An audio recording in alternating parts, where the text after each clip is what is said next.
And what I don't like about it is like they're not upfront about it. It's not like, hey, the tip is already added in. They just come stick that shit in front of your face. You know what I'm saying? And then you have to have the wherewithal to be like, oh, okay, is the gratuity already added? Which usually only comes after you done been hit a few times on it.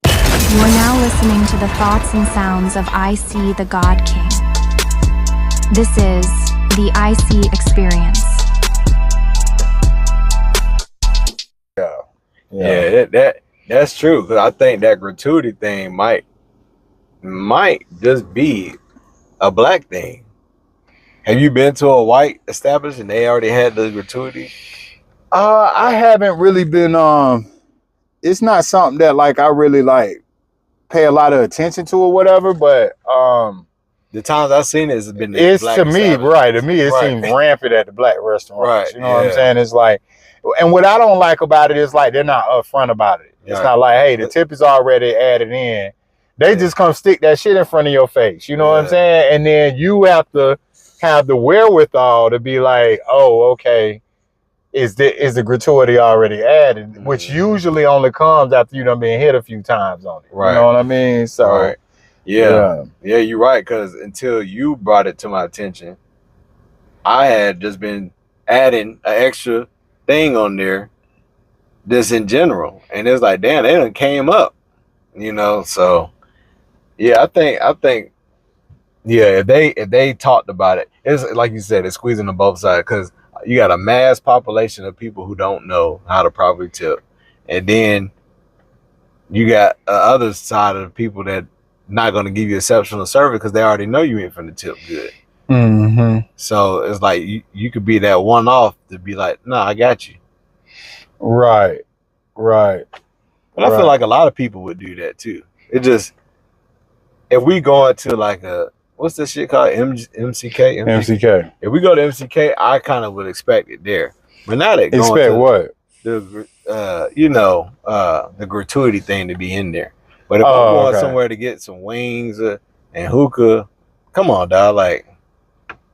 Anywhere you go, wings and hookah, bro. If the hookah is gonna make gratuity on there, I don't think just the wings alone warrant gratuity. But if I order a hookah, I'm expecting to see some gratuity. And if I'm sitting down ordering wings, if I'm at that kind of spot where there's a hookah available, then yeah, I'm expecting for a gratuity to be on these wings, whether I get a gratuity, whether I get a hookah or not. Right. You know what I'm saying? So it's just like any of them hookah chicken wing spots, like. Yeah, grass you wall. know, where you're sitting down and they're bringing you some fucking fried shrimp and French fries. Like, yeah, it's probably a gratuity already added on there. You know and it's like it's I don't know it, because on one hand they need to learn how to be real service. Because I think a lot of black establishment servers are too comfortable with the people. Like, they're not trying to put on. They're like almost treating us like, hey, cousin, what you doing here? Oh, that's Monique, baby dad. I know him. Yeah. And I'll say this about that. I gotta say this about that.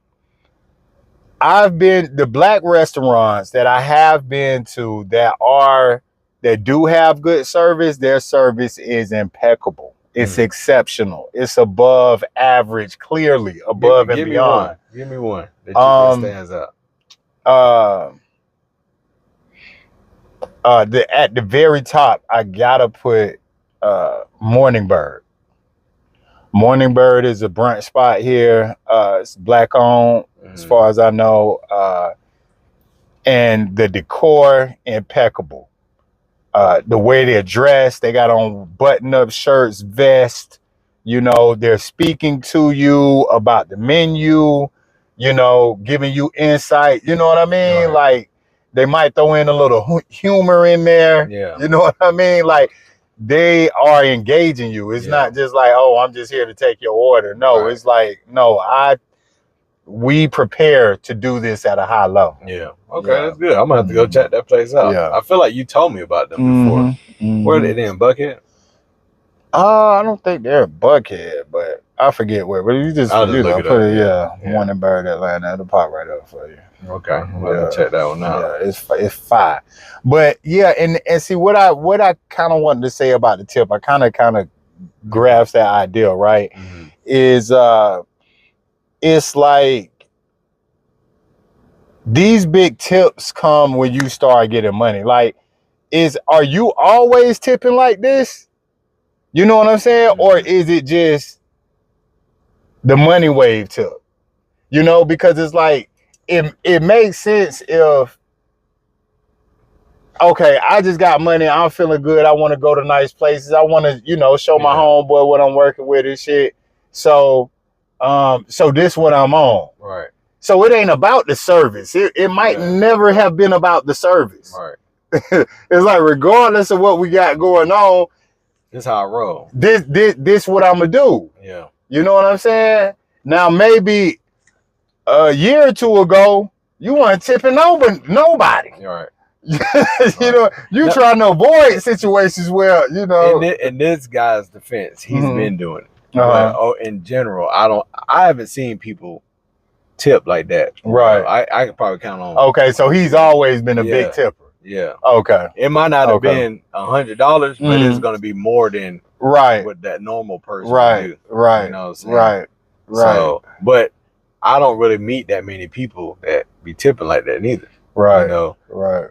A few scammers and NFL people I done seen do it, but the everyday stuff, I don't really see that. Right. People be pulling out the calculator like, yeah, this is 15%, 20%, and doing it like that. Right. So, right. Yeah. Right. Right. Yeah. And like, if I receive exceptional service, I could see giving an exceptional tip. Yeah. But just to give an exceptional tip with not now, it would only make sense if I'm in that mode anyway. Right, you just caught me on a good day, and sometimes you catch people like that. Yeah, that's true. You know what I'm saying? That was a part of it as well. Too. Right. We was having a great time. Yeah, we was having a great time. It's a good time. Like on a regular day, now I would have tipped you, and it would have been a good tip, but it wouldn't have been $100. Yeah. You know what I'm saying? Like, so yeah. But so another kind of topic I wanted to touch on. Did we talk about AI the last time? You mentioned it to me, but not on camera. Okay, yeah. So something I kind of wanted to touch on is like with all the advances in technology that we have going on, some of the common problems that it seems like maybe technology, it just hasn't fixed yet. It's like, okay, well, if we're so advanced, right? Like, why haven't we fixed this problem yet? Yeah. So like one of those things for me is like texting, and it's like you talk to text. So sometimes I do a combination of like talk to text and texting, right? So I'm talking and kind of texting some shit, and I'm talking, and it not misspells, but misinterprets what I'm saying. You know what I mean? And then going back to fix it, getting that little blue line on the right place is like, what the fuck? And don't be trying to drive or talk to the kids, and you know what I'm saying? In the first place. Right. It's like, man, I'm gonna never get this fucking text, and then something happens, and then you got to answer the phone. So now the text message don't even get sent. You got like half a draft there, an hour later you come back to your phone and it's like, oh shit, I didn't see this message yet. And I can't just hit it and send it. Now I got to go back to the blue line and try to get this shit lined up to delete the word without deleting the whole damn thing. Or I just delete the whole thing and then I say it again and then it gets it wrong again. Now you done gave up. You know what I'm saying? It's like, bro, what the fuck? You know what I mean? Yeah, sometimes I be thinking like they be promoting shit bigger than what it is, and it's like you said, it's not that. But I feel like America, and sometimes even the world, they need a new thing to talk about, and even like you said, like all this technology, and we still ain't fixed the common code.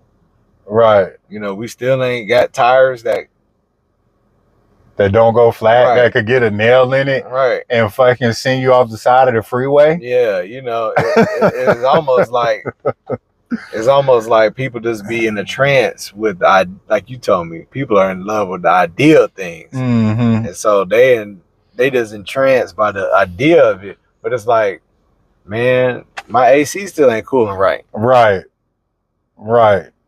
Like we was in we were on the way down to Orlando this weekend. We went down to Miami, but ran out of gas.